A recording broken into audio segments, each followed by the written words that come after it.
Hello, habari za muda huu ndugu zangu. Kwenye video hii tuweze kuangalia ni jinsi gani ambavyo unaweza kufanya students management kwa ngazi ya O level students.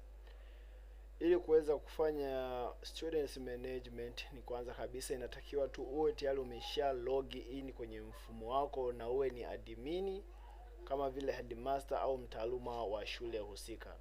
Acha tuangalie ni jinsi gani ya ambavyo unaweza kufanya management ya wanafunzi kwenye mfumo huu wa newvemo.com.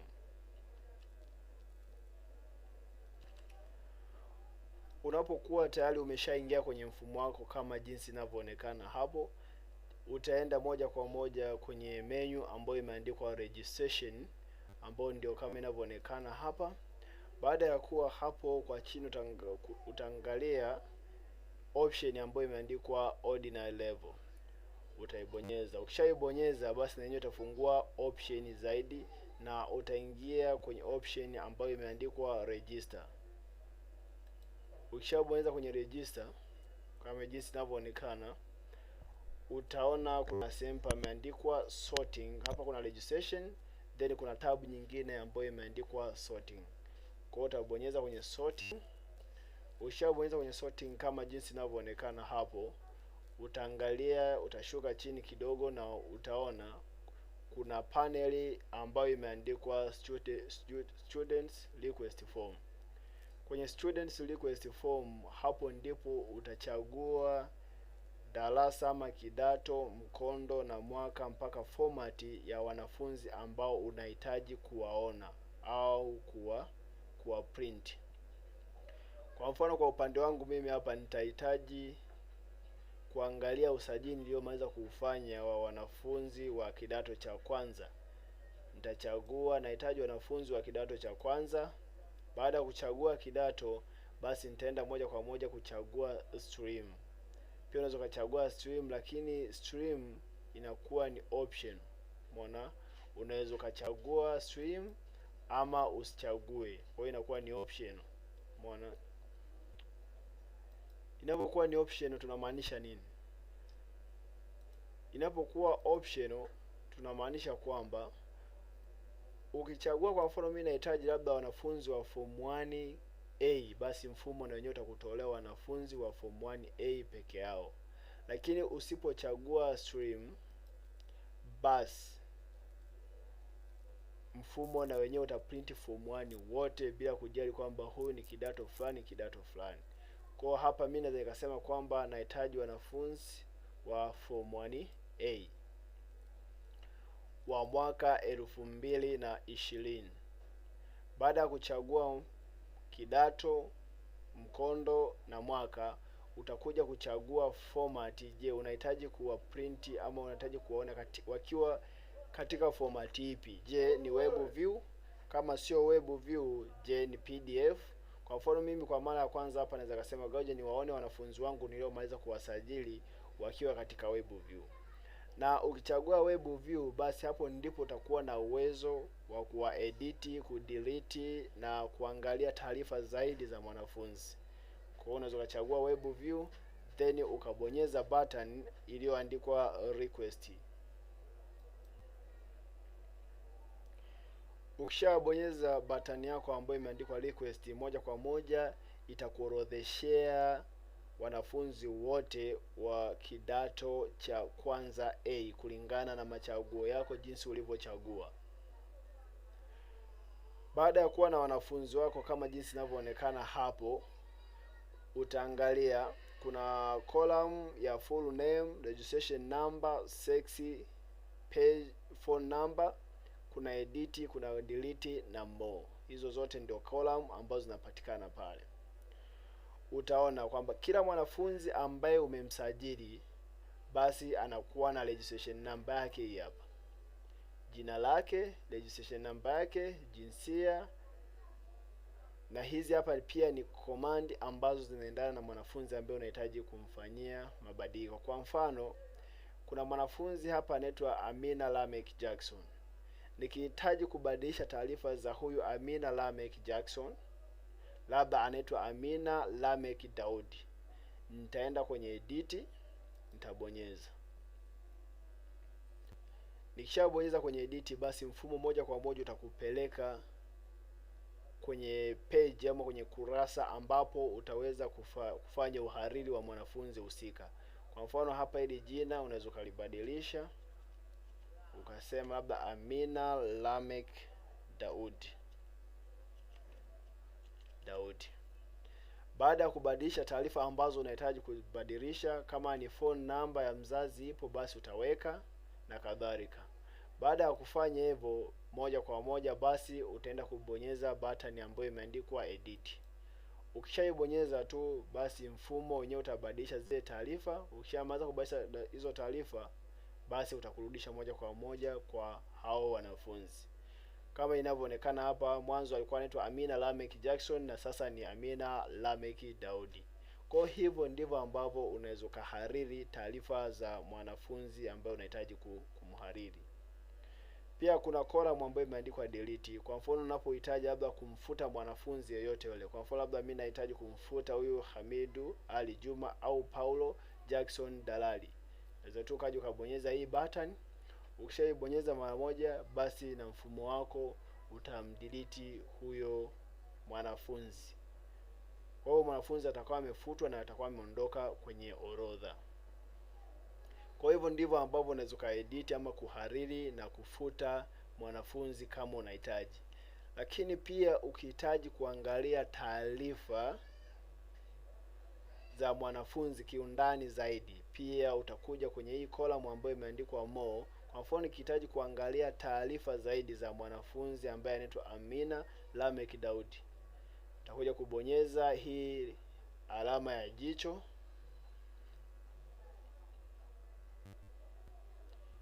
Nikishaibonyeza hivyo, tayari itanipeleka moja kwa moja katika kurasa ambayo inaonyesha taarifa za huyo mwanafunzi.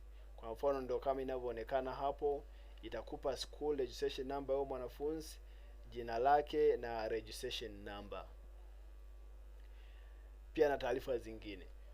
Kwa hiyo mwanafunzi anapokuwa anahitaji kuingia kwenye akaunti yake, yaani kwenye akaunti yake, mwanafunzi anataka kuingia kwenye akaunti yake ili aweze kuona taarifa za shule na pia matokeo yake, atachukua registration number kama inavyoonekana hapa. Ataichukua huyo mwanafunzi atapewa ile registration number yake, na pia baada ya kupewa registration number na password yake itakuwa ni jina lake la mwanzo kwa herufi kubwa. Kwa mfano hapa tuna Amina Lamek Daudi.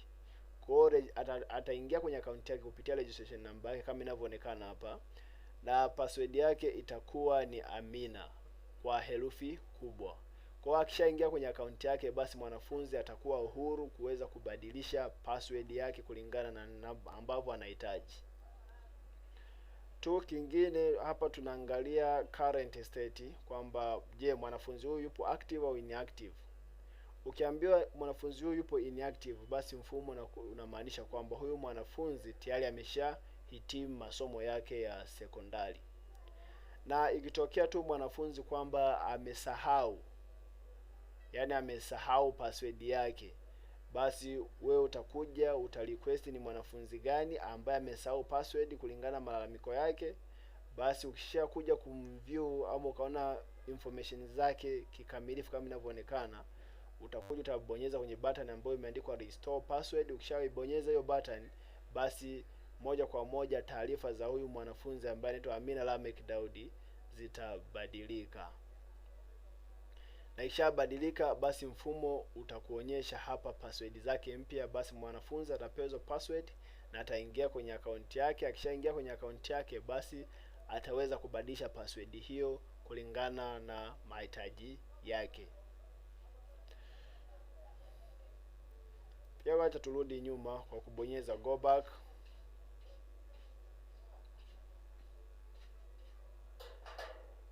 Ukisharudi nyuma, pia hapa utaona wanafunzi, na ukihitaji je kuwa print wanafunzi labda wabandike, ili wabandike labda kwenye noteboard, ili kusudi kila mwanafunzi aweze kuona registration number yake na jina lake ni lipi. Kwa hiyo utakuja download Excel file.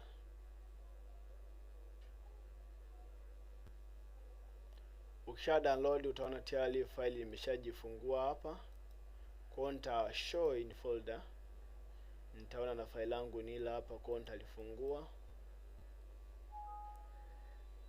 Utaambia kwamba the file format and extension of file name hii hapo don't match. Usijali hapo, unabonyeza tu yes. Ukishabonyeza yes, basi utaona majina yako yanafunguka moja kwa moja. Kwa hiyo ndio majina ya wanafunzi. Utaangalia kuna jina lake, password yake, jinsia yake, darasa, mkondo, pamoja na phone number yake na pia na status yake.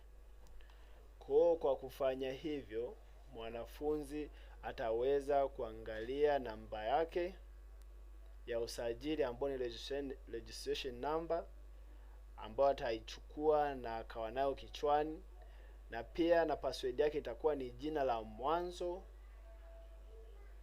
mwanzo, katika jina lake kamili, ambalo hilo jina ataandika kwa herufi kubwa. Kwa mfano tukiangalia Amina Lamek Daudi, basi registration number yake itakuwa ni hii na password yake itakuwa ni Amina kwa herufi kubwa. Tukiangalia Christina Christian Donald, registration number yake itakuwa ndio hii hapa kama inavyoonekana, na password yake itakuwa ni Christina kwa herufi kubwa. Kwa hivyo ndivyo mwanafunzi ambapo anaweza kawa na taarifa za akaunti yake.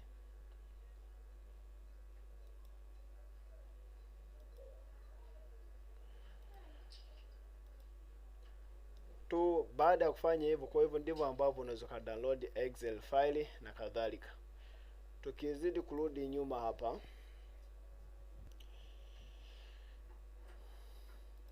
ingia kwenye register,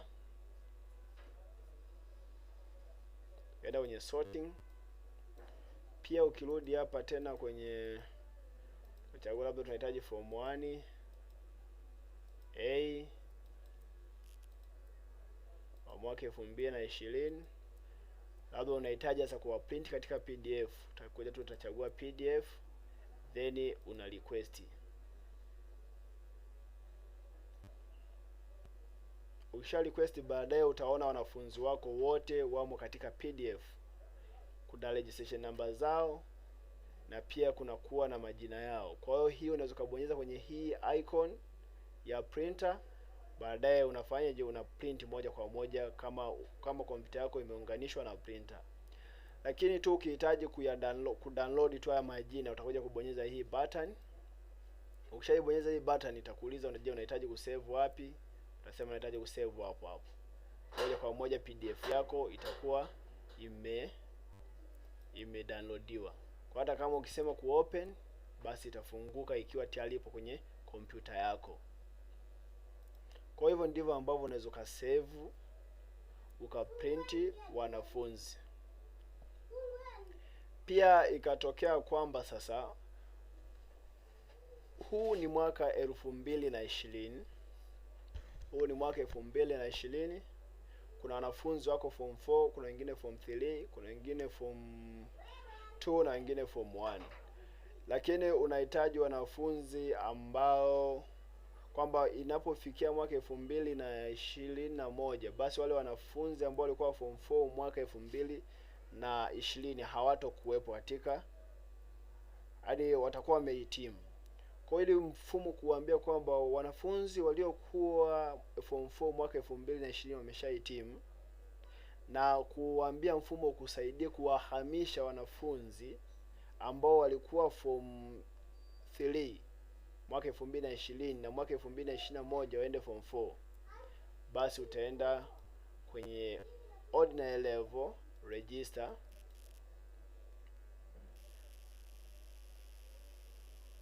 Ukishabonyeza hapo, katika hii tab ambayo ina registration, kuna sehemu pameandikwa click to move class. Ukishabonyeza hii button ambayo imeandikwa click to move class, basi mfumo wenyewe moja kwa moja utaangalia kama ikiwa inatambua kabisa kwamba huu ni mwaka 2021, basi itaangalia mwaka uliopita. Je, kulikuwa na wanafunzi wako form 4? Ikiwakuta ndio wapo, basi wanafunzi hao itawawekea alama kwamba hao wanafunzi wamesha graduate. Na pia ikiangalia huo mwaka 2000 iko mwaka 2021, itaangalia tena nyuma mwaka 2020. kulikuwa na wanafunzi wako form 3, basi itawahamisha, itawapeleka kwenda kuwa form 4 kwa mwaka huo huo, kwa mwaka 2021. Kwa hiyo hakuna haja ya mwanafunzi wa form 3 kwenda na msajili mara kwa mara. Hiyo haitakuwa inapendeza na inaweza ikasababisha mwanafunzi asiweze kuona taarifa zake. Kwa mfano, labda mwanafunzi alipokuwa form 1 umempa registration number, inaingia form 2 unampa registration number mpya, basi hatakuwa na uwezo wa kuaccess matokeo yake ya mwanzo, kwa sababu tayari registration number yake itakuwa imebadilika. Kwa hiyo inatakiwa registration number atakayoitumia kwa form 1 na form 2 iwe hiyo hiyo, form 3 iwe hiyo, na akiwa form 4 iwe hiyo hiyo tu, ili taarifa zake zibaki kuwa pale pale. Kwa hivyo ndivyo ambapo unaweza kumbadilisha mwanafunzi kutoka kwenye kidato kimoja kwenda kidato kingine kwa miaka tofauti tofauti. Hilo tu ndio lililokuwa la kwangu katika video hii, na usisahau kusubscribe, kushare na kulike video hii, na asanteni kwa kunisikiliza. Usichoke kufuatilia video inayofuata ili kuweza kujifunza zaidi na zaidi na zaidi. Asanteni.